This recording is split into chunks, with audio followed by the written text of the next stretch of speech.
Chief justice Pakistan قاضی فائز کا guard of honour لینے سے انکار۔ چیف جسٹس پاکستان قاضی فائز عیسیٰ کی سپریم کورٹ آمد پر انہیں اسلام آباد پولیس کی جانب سے گارڈ آف آنر پیش کیا جانا تھا، لیکن نئی چیف جسٹس نے گارڈ آف آنر لینے سے انکار کر دیا۔ چیف جسٹس پاکستان قاضی فائز عیسیٰ نے پولیس کو اپنی ذمہ داری دل جمی سے ادا کرنے کی ہدایت کی۔ چیف جسٹس پاکستان قاضی فائز عیسیٰ کی سپریم کورٹ آمد پر عملے نے ان کا استقبال کیا۔ اس موقع پر عملے سے گفتگو میں چیف جسٹس پاکستان نے کہا کہ آج میری بہت ساری میٹنگز اور فل کورٹ ہے۔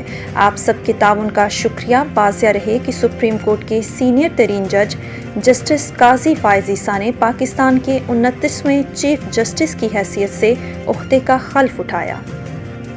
Cipher case chairman P T I کی درخواست ضمانت پر ایف آئی اے سے جواب طلب۔ سائفر کیس میں چیئرمین پی ٹی آئی کی درخواست ضمانت سے متعلق کیس کی سماعت چیف جسٹس اسلام آباد ہائی کورٹ عامر فاروق نے کی۔ عمران خان کی جانب سے وکیل سلمان صفدر عدالت میں پیش ہوئے اور دوران سماعت چیئرمین پی ٹی آئی کے وکلاء کی جانب سے بار بار جلد سماعت کی استدعا کی گئی۔ چیف جسٹس عامر فاروق نے ریمارکس دیے کہ ایک طریقہ کار موجود ہے، کیس مقرر ہو جائے گا۔ چیئرمین پی ٹی آئی کی درخواست ضمانت پر اسلام آباد ہائی کورٹ نے ایف آئی اے کو نوٹس جاری کرتے ہوئے جواب طلب کر لیا۔ یاد رہے کہ چیئرمین پی ٹی آئی کو 5 اگست 2023 کو توشہ خانہ کیس میں 3 سال کی سزا کے بعد لاہور سے گرفتار کیا گیا تھا اور پھر انہیں اٹک جیل منتقل کر دیا گیا۔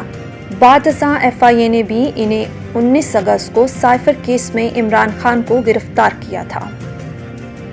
جوڈیشل کمپلیکس توڑ پھوڑ کیس، پرویز الہی جوڈیشل ریمانڈ پر جیل روانہ۔ اسلام آباد میں انسداد دہشت گردی کی عدالت کے جج ابو الحسنات نے پرویز الہی کے خلاف جوڈیشل کمپلیکس میں توڑ پھوڑ کے مقدمے کی سماعت کی، جس سلسلے میں پولیس نے سابق وزیر اعلیٰ کو عدالت میں پیش کیا۔ دوران سماعت پرویز الہی روسٹر پر آئے اور کہا کہ کل مجھے اسلام آباد سے واپس لاہور لے گئے، میری فیملی سے ملاقات بھی نہیں کروائی گئی، فیملی سے ملاقات کا مناسب آرڈر دے دیں۔ اس پر جج نے کہا کہ جیل والے بھی آپ کی فیملی ہیں۔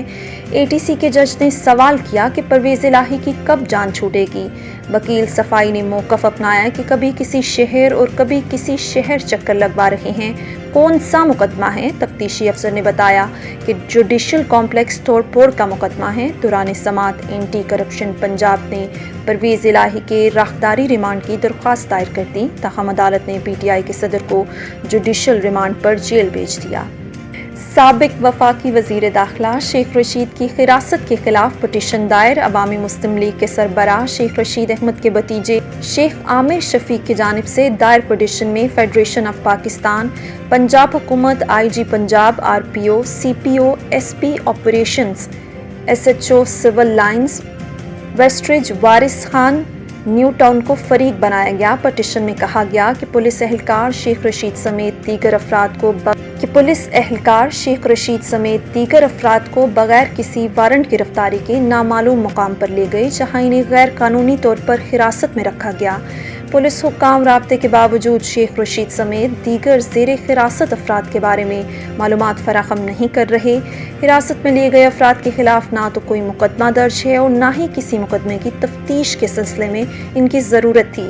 زیر حراست شیخ رشید کا کسی سرگرمی سے تعلق نہیں ہے، وہ تاجر ہیں اور تاہم انہیں بھی شیخ رشید احمد کے ساتھ غیر قانونی حراست میں لیا گیا ہے۔